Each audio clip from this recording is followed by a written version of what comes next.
दीपावली के दिन कर्जे से मुक्ति पाने के लिए, व्यापार की वृद्धि के लिए केवल एक काम करिए, केवल एक काम। महाराज दीपावली की रात्रि को ठीक 11:30 से 12:30 के बीच में मध्य बिंदु रात्रि को पीपल अगर पास में हो तो पीपल, आंवला पास में हो तो आंवला, बेलपत्र पास में हो तो बेलपत्र, इन 3 वृक्ष जो आपके पास में हो, जो नजदीक में हो, लगाना एक ही के नीचे है। ये नहीं कि तुम तीनों के पास पहुंच जाओ, लगाना एक ही वृक्ष के नीचे। 3 दीप अलग अलग, एक लक्ष्मी के लिए, गणेश जी के लिए, सरस्वती के लिए। 3 दीप घी के, एक फूल बत्ती का, 2 लंबी बत्ती का, फूल बत्ती मतलब गोल बत्ती का, और 2 दिए लंबी बत्ती के, घी के भरे हुए दिए, खाली नहीं, पूरा भरा हुआ दिया।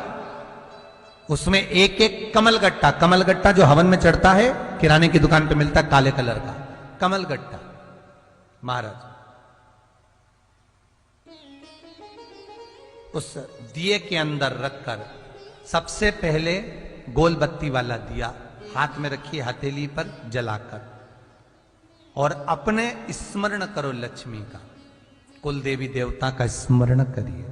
अपने पूर्वजों का स्मरण करिए, कर्जा मुक्ति का भगवान से विनती करिए, और बाबा कुबेरेश्वर महादेव का स्मरण कर कर फूल बत्ती गोल बत्ती का दिया पेड़ के नीचे रख दीजिए।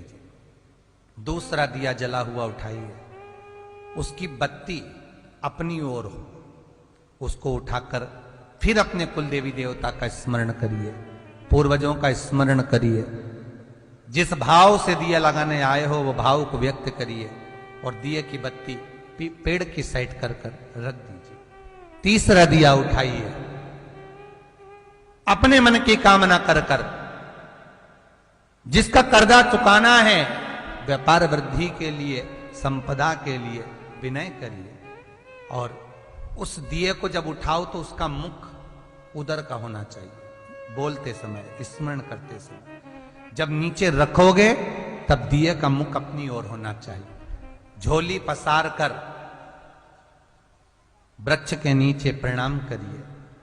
नमन करिए, और झोली को वापस अपनी ओर गिरा लीजिए, घर चले जाइए, पलट कर मत देखिए, सीधे घर प्रवेश करो, और घर में जाकर अपने लक्ष्मी की जो पूजन करी है वहां प्रणाम कर लो साहब। 1 रुपया पूजन वाली जगह पर जहां लक्ष्मी की पूजन करी थी वहां 1 रुपया कोई रखा हो, कोई चांदी का सिक्का रखा हो, उसको उसी समय अलमारी में या तिजोरी में पटक दीजिए। जिंदगी में कभी संपदा की कमी नहीं आ सकती। कितना भी कर्जा होगा,